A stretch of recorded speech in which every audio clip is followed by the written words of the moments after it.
Yo, what's up mga tropa, mga katropa kong mga katikim. So ngayon, nagbabalik na naman tayo. Medyo natagalan lang tayo ng konti at ilang buwan na rin tayong hindi nakakapag-upload ng video. At eto no, titikman natin tong Lemon Dew. Eto no, nakikita nyo dyan sa isa nating camera dito sa GoPro natin. Ayan, eto yung titikman natin. Bumili tayo ng 2 piraso. Sobrang lamig na niya at galing pa tong freezer. Eto nga pala no, yung produkto to ng Coca-Cola at una nating tinikman yan. Makikita nyo dyan sa isang video natin yung honey lemon yung una nating tinikman, which is 3% alcohol. So ngayon, ang titikman natin ngayon yung 9% alcohol niya na at ang presyo nito around less 75 pesos no, parang mga 60 something mga ganon. Nabili lang natin sa supermarket. Meron din to sa mga 7-Eleven. Eto no, Chuhay alcohol. Ang ibig sabihin pala ng Chuhay alcohol, meron siyang lasang prutas. At nagsimula itong Chuhay alcohol na to no sa Hapon, sa Japan.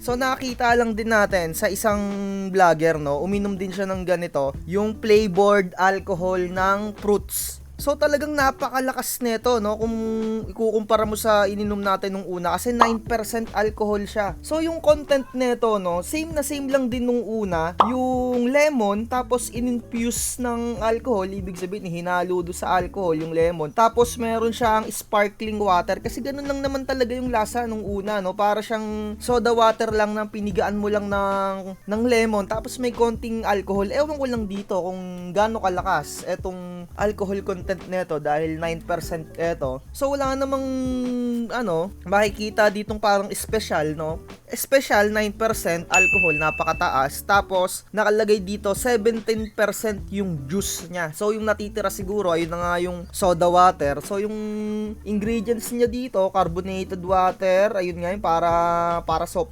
drinks, distilled spirit, ayun may asukal din to, lemon juice, concentrated lemon juice 17% nga, grabe no, parang maglalasahan na naman natin dito yung asim, tapos may asin, may ascorbic acid din siya no. Eto no, first time ko palang matitikman to no, product ng Coca-Cola. So siguro simulan na natin. Nakalagay dito sa ibaba, ayun nga, Japanese recipe, lemon infused in alcohol mixed with sparkling water. So meron nga pala tayong tampuluts dito na mani. Bumili tayo ng mani dito. So buksan muna natin at para matikman na natin. Ayun, sumingaw na. So napakataas ng alcohol content niya no, 9%. Parang mas mataas pa ata sa mga Red Horse no. At eto, sinasali na natin, kung nakikita nyo sa isang camera natin, kulay white lang din siya. Para siyang Tanduay Ice no. Talagang pag nakikita ko tong ganitong itsura ng alcohol, parang naalala ko talaga yung Tanduay Ice. Parang doon ko lang talaga siya maiko-compare. Pero medyo mas madark siya kumpara mo sa Tanduay Ice, yung kulay niya.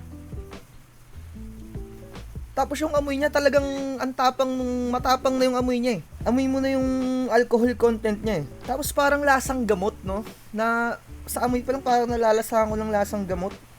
Tinikman ko na, hindi na ako nakapagpigil no. So nakita niyo naman siguro sa expression ng mukha natin no.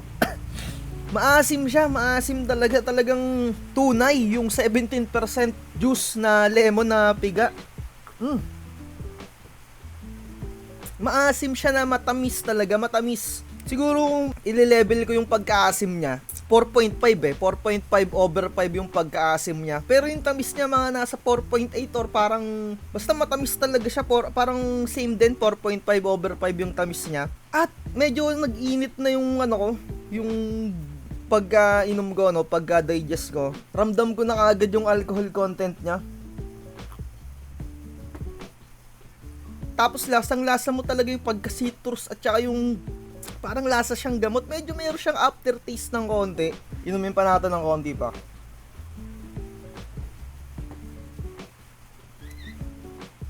Meron nga lang talaga siyang aftertaste. Parang citrus na, alam mo yung parang lasang gamot. Yun ko na, nalasa ako, lasang gamot na Pero malakas talaga yung niya. May kick talaga siya kagad. Kung ikukumpara mo yung kick niya sa mga beer, siguro ma-grade ko to yung kick niya yung tama niya, no. Siguro mga 3.8 or ang bilis umano nung parang umano kagad yung katawan mo, medyo nag-iinit kagad, no? Parang medyo may kukumpara ko yung lasa niya sa sa smear up, no? Yung parang gano'n, no? Smear up. Yung parang matamis din na inumin. Halos same sila ng pero mas matapang to, mas malakas yung kick nito. Talagang nag-yellow siya, oh. May yellow pa sa loob, oh. Masarap siyang inumin kapag sobrang yellow niya. Pero kung maaalala nyo, yung ininom natin nung una, hindi siya na malamig nung nakaraan kasi medyo natunaw na yung niya, yung lamig. Hindi siya ganun kasarap kasi maasim. Masarap to pag talagang sobrang lamig kagaya nito. Hindi na ako naglagay ng yelo kasi sobrang lamig na talaga niya. At bagay na bagay, no? Kung iinumin nyo to, make sure na sobrang lamig or maglagay kayo ng tube ice para talagang lasang-lasa nyo yung linamnam. Kasi kung iinumin nyo to ng hindi malamig, ang pangit ng lasa, sobrang asim. At maganda to, inuulit ko, no? Maganda to sa mga panghalo-halo sa mga lutuin nyo, no? Kagaya nga nung sinabi ko nung nakaraan, napanood ko to kay Ninong Rai, kaya ako natikman to. Masarap siya panghalo, talagang alam mo, pambabad sa mga pork chop siguro, mga ganon.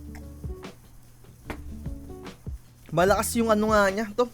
Talagang meron pa tayong isa dito, no? Talagang legit yung 9% alcohol niya. Siguro ang tamang inom ka lang, no? Yung isa neto, solve ka na, yung isa lang neto. Pero kung talagang sagadan, siguro makakarami ka rin neto kasi masarap siya, matamis. Hindi talaga, kumbaga, eto yung Tanduay Ice. Eto tong Lemon Dew, nasa taas, no? Yung smear up, nasa gitna. Yun yung parang basihan ko ng basihan ko ng lasa nito sa mga nainom ko. So yung lasa talaga niya maasim, yun nga citrus, dahil citrus flavor to. Pero bukod do sa pagkaasim niya, meron siyang aftertaste na lasang gamot. Tapos matamis din siya, hindi siya mapait hindi siya mapait para sa akin Okay lang yung siguro yung bitterness parang wala parang 1/5 lang talaga Pero talagang may tama, para mas gugustuhin ko pang uminom ng yung halo-halo na yung gin, may Sprite, may kalamansi, yung lime. Medyo malakas yung tama niya, no? Kung tamang happenings lang, no? Maganda to, masarap inumin to. Tsaka, mura, 60, nasa 60 plus lang to kung di ako nagkakamali. At, eto yung ating pulutan, no, mane. So, all in all, para sa akin, kung first time mo tong iinumin, medyo maninibago ka talaga sa lasa niya, lasang gamot Pero kung hindi ka ganun kadip yung lasa mo, tingin ko okay lang, tsaka malakas talaga yung tama niya. Nakakalahati pa lang ako, pero ramdam ko na yung, yung may init na yung katawan mo, parang naanuhan na kagad yung alak, no? So, ayun lang, kung nagustuhan nyo yung video na to, no, comment down below dyan kung ano yung gusto nyong alak na tikman natin. Pero, kung gigradean ko to, no, kung over 5, siguro 4 sa akin to. Medyo nag-enjoy na ako dito Masarap. Kung tamang inom lang kasi ang bilis nung kick ng tama niya. Talagang raramdaman mo agad sa yung hagod. All goods to. Pero mabilis din mawala yung niya, yung aftertaste niya, mabilis din mawala. So para sa akin, goods to, no? 4 over 5 sa akin to. Pero kailangan iinumin nyo ng sobrang lamig. Kasi kapag hindi nyo inumin ng sobrang lamig to, ang pangit ng lasa. Sobrang asim. Talagang medyo namula na ako ng konti, All goods. Like, share, and subscribe. So, in-next natin, yung nasa gitna nito, yung parang original lemon. Kasi natikman na natin yung honey lemon. Signature lemon na lang pala. Parang 5% ata yun. Kasi eto, 9. Grabe. Lemon Dew. Lemon Dew talaga. Malakas. Sobrang malakas talaga yung tama niya. Pero masarap. 4 over 5. 4 over 5. Goods. So, ayun. Busin na rin natin to. At least solid yung niya. Parang halagang 120 lang, solve ka na. Medyo ready ka nang matulog. 2 lang, solve na ako. Ang lakas ng tama, talagang legit. Lemon Dew, talagang boom. Chill lang, relax,